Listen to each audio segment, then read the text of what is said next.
lads, one rock, we don't back up. Scrum down, big chat, turn the mics up. Loose bones, we live the pace up. Ruck, rule talk, never made up. Two lads, one rock, that's game on. From the grass to the pot, let's stay on. Hey, it's G from Two Lads, One Ruck, and I'm going to do another episode today. Just a quick update on previous events. I didn't record last week. It was way too hot.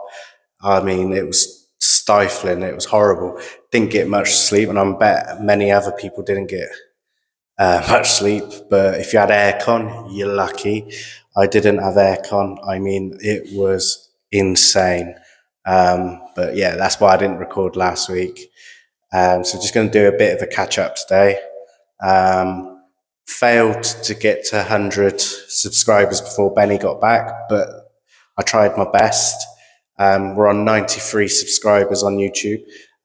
Much appreciate all of you who've subscribed to our channel. But there's still many of you that I can see on our social sort of where you can look at it that don't subscribe. If you could subscribe, would much appreciate it from me and Benny. And speaking about Benny, he got back Sunday. He's going to spend a bit of time with his family and have a bit of downtime and get involved with them because it's truly needed. He was away for 3 months, and it's only fair that he spends time with his family. But we've planned to record with each other on the 10th of July.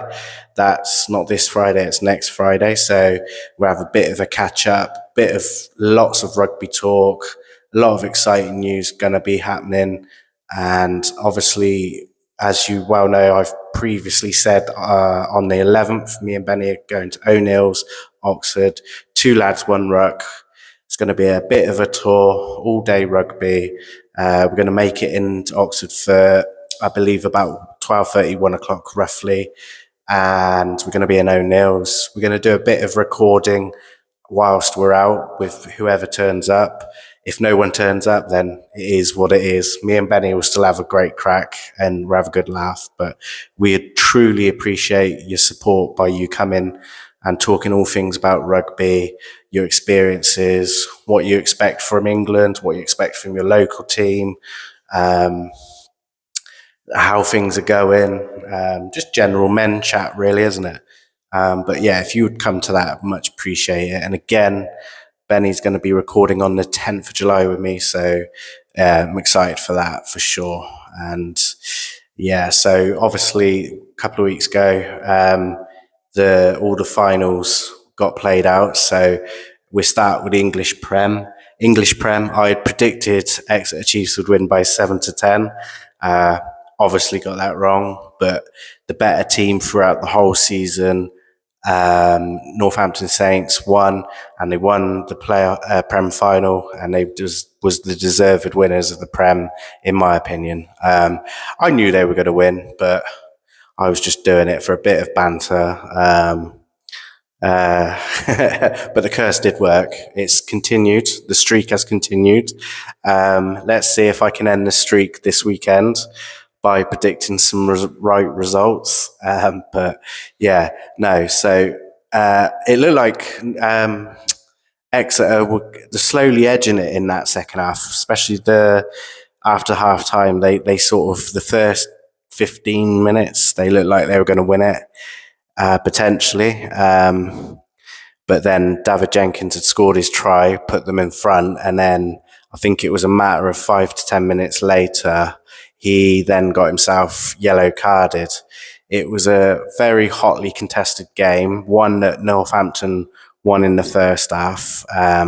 And then I thought, here we go, it's going to be a big score. But it turned out not to be a massive score. But I think the pivotal decision and probably where it swayed was when David Jenkins got himself sent off for a yellow, which I think it was a repeated team offence. So he was unlucky to be picked out for that yellow, to be fair. If it wasn't a repeated team offence, would he have gone off? Probably not. Would have Exeter won the game? Who knows? But overall, it was a good game, good to watch. Spoke with some of the lads, and They said the atmosphere at the game, because some of them went to it, was magnificent. It was a young crowd. It was back and forth banter between Exeter fans and Northampton Saints fans. A lot of the lads at our club are Northampton Saints fans and have been for many, many years, even before they've become like this team to beat at the moment. They got one hell of a team, though, haven't they? Jesus. And that product line keeps coming. So it'll be interesting to see next season who is going to be hotly contested the Prem next season. Me and Benny will go through some of that later down the line, and sort of go through the team that we choose and sort of the players that they've brought in and why we think that particular club will be top four stroke champions next season. So that'll be a good one to talk about. I've got my team. I wonder if Benny's got his own team who he thinks will win, and we'll get into that. It might that we both think the same team's going to be up there and probably win it. It might be that we totally not got the same team, but we'll talk about the subs and that, and the new signings, and people who've left and gone and vice versa. So it'll be quite interesting to see what team he thinks will win the Prem next season. And we'll get into that more. Also, I think the night before was the URC final, and that was hotly contested between Leinster and the Bulls from South Africa. And Leinster clearly were going to win that, no doubt. I think they beat them 35. I didn't watch the game because I don't have the channel to watch, but I watched some of the highlights, and it looked like the South African team weren't really up to the standard, and that Leinster didn't really take themselves out of the second gear. That they could have probably scored more points if they really wanted to step up the gear. So well done Leinster, well done Northampton Saints. Also, on the morning of the Prem final, it concluded the Super Rugby Championship, and that was contested between Chiefs and Hurricanes, which are both New Zealand-based teams. And I tell you what, I did watch that game, and that game was quality. I mean, Chiefs mayors have just stayed in the changing rooms because they absolutely got pumped. I think that ended 60-5. I mean, no one expected to be such a runaway game. I didn't, and it unearthed a lot of All Black talent coming off that conveyor belt. I mean, they're going to be one hell of a team. I think that they're going to be right up there for the next World Cup with the talent that they've got coming through is unreal. They seem to be getting back to their old ways. They've obviously got Dave Rennie in place now over Scott Robinson. He's put a good backroom staff behind him, and that's what you need when you have a successful rugby club. I find is it's not the main guy; it's who the main guy's got the support from him and below. Is the guys that I think the All Blacks are going to be right up there. But yeah, no one saw Hurricanes running away with it by that much. It was insane. It was a good game to watch. What was your thoughts on all three of the games? I only watched 2 out of the 3, like I said, because I didn't have the subscription for, I think it's Premier Sports that the URC's on. Some of the games that I've seen on Prem Sports, it's quite well produced, I think. It's really nice, clean, but it's just another subscription I don't want to pay for. It's a lot of money just to watch rugby, isn't it? I know you can watch Top 14 in the Champions Cup on there as well, but I mean, it's just another subscription that I just don't want to pay for. But yeah, they were the club rugbies. That's the end of that. And then I think, when was it? Last weekend, it was Montpellier versus Toulouse, and Toulouse just absolutely walked it. And won it for the 4th year running, or was it 5th? I can't remember now. It was either 4th or 5th year running. They seem to be like the unstoppable team in France at the minute. And one of the biggest shocks coming out of the French national team was letting Sean Edwards go. I'm still shocked by that now. I really am. I just don't understand why you would. It's not like that they were losing, because they won the Six Nations, and in the end, quite comfortably. But there's just something that probably is not working out between Gaultier and Sean Edwards, or the French Rugby Union. It is weird, but yeah. Like, what do you think? Like, what's your thoughts on Sean Edwards being let go? I've had one person comment to me, and sort of we've had a back and forth about it. And he was like, well, if he was that good, he would still be in his job. No, that's not the case. The case is that I think it's because he's not French. Because from what I've heard from like other rugby podcasts is that he has a very good rapport with the French squad. So it's a bit of a strange one. Anyway, we're not going to go too much into that. But yeah, so that's all the major club rugby stuff that's happened in the last 2 to 3 weeks. So that concludes the full season. Also, Saturday just gone, it was Wales men and women taking on Barbarians men and women. Both close games. It was phenomenal. Good game to watch. Good way to send George North off, even though he just narrowly missed out on winning for the Barbarians. But it's quite fitting, because I think he scored 2 tries and a conversion, which see him out for his retirement. Good luck, George. Hope you have a happy retirement. It's never good to retire, is it? As we all know. It's the game we love. But yeah, this weekend, it's the start of the Nations Cup. I'm very excited by this. It's giving jeopardy. It's giving North versus South divide. It's giving a lot of energy to the international rugby. So hopefully the games replicate the excitement that's being buzzed around this tournament. And we will do some predictions. I'll do England and Wales, because that's me and Benny. And I will do Scotland and Ireland's results. So my predictions for England game is, I think that the winning margin will be 20 to 25 points in South Africa's favour. I just can't see England beating them, if I'm honest. I mean, after the Six Nations, we were very lucky to not be rock bottom, if I'm honest. We lost 4 out of the 5. Wales got better and better, and on an extra week, we could have probably finished bottom. And obviously the RFU thought Borthwick was the right man to continue. I do, because it's so close to the World Cup. So I think you just got to let him see it out and hope to God that it comes good for the World Cup, because ultimately that's what we're building up for. And I would love to see England win all the Six Nations, all the Grand Slams, all the games, but that's not reality, is it? It's a bit of a tricky one, but I can't see England going away, playing in altitude to the best team in the world, probably the best team in the last 10 to 12 years. Maybe not.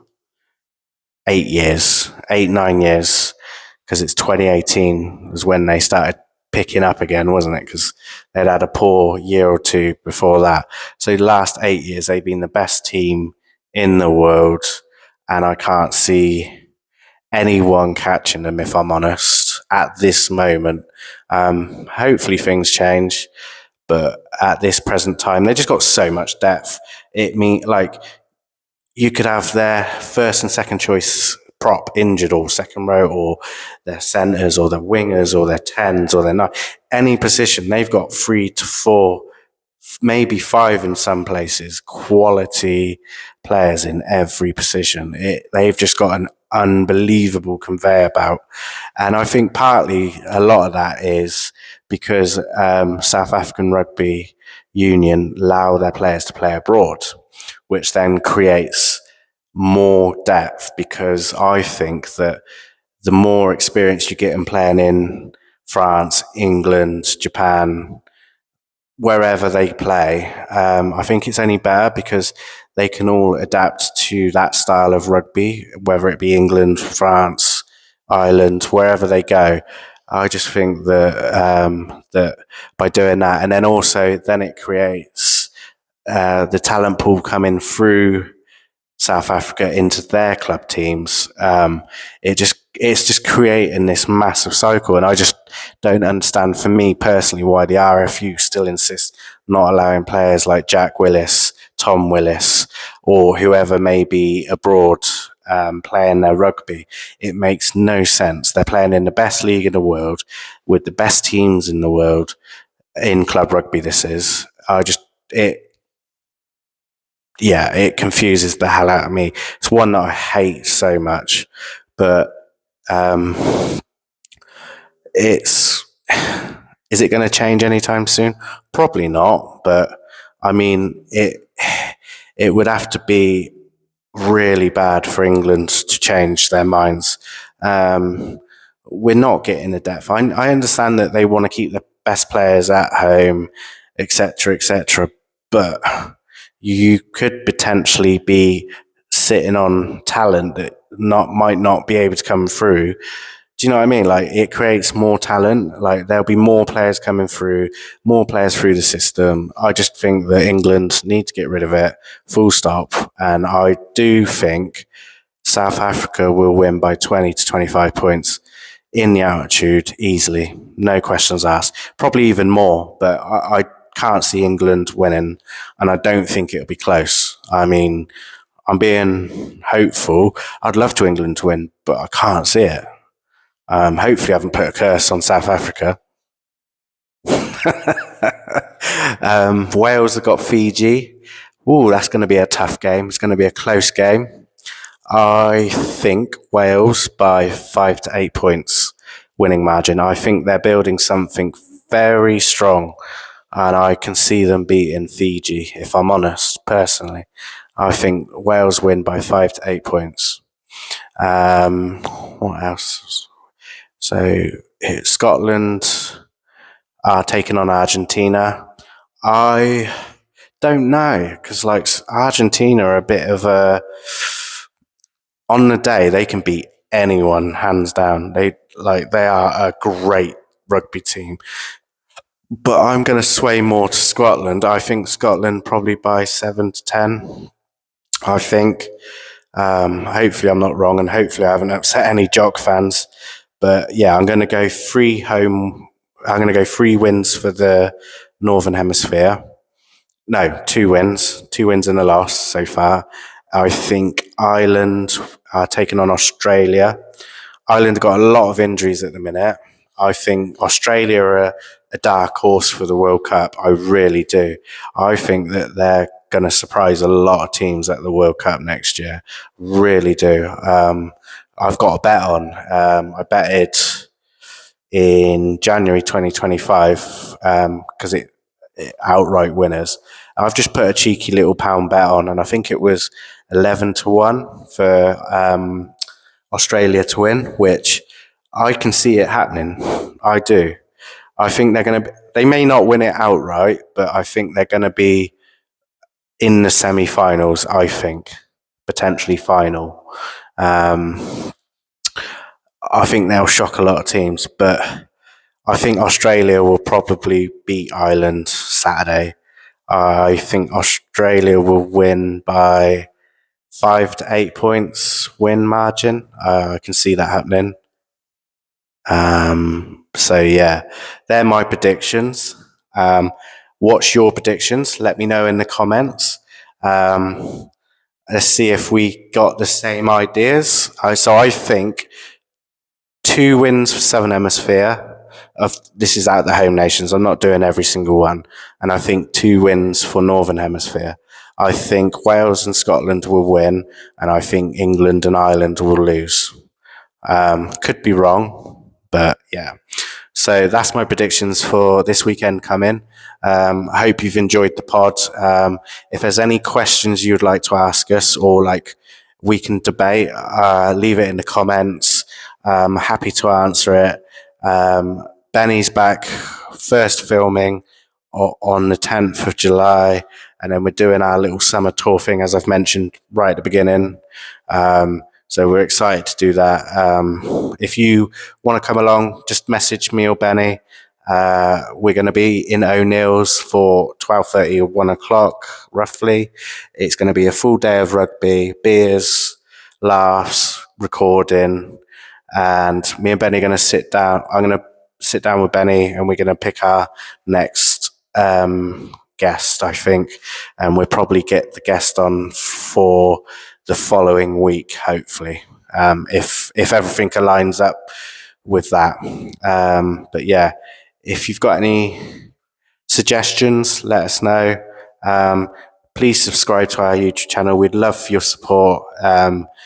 We do appreciate everybody that follows and watches and gets involved. More people, the better. Things are going to get better. It's going to get more professional. It's going to be more set out. It's going to be a bit more structured. I've wanted to keep this page going and keep it active, keep it ongoing. Sorry, not non-going. What am I on about? Silly idiot. Keep it going, keep it pushing, and hopefully I've done people proud. If I bore you to death, I'm sorry, but I'm not sorry. Yeah, till next time. Catch you later, guys. And I will do something like a mini episode of the results from Saturday. Catch you later. 2 lads, 1 ruck. 2 lads, 1 rock. We don't back up. Scrum down. Big cat, turn the mics up. Loose bones, we lift the pace up. Ruck, brew, talk, never made up. 2 lads, 1 rock. That's game on. From the grass to the pot, like stay on.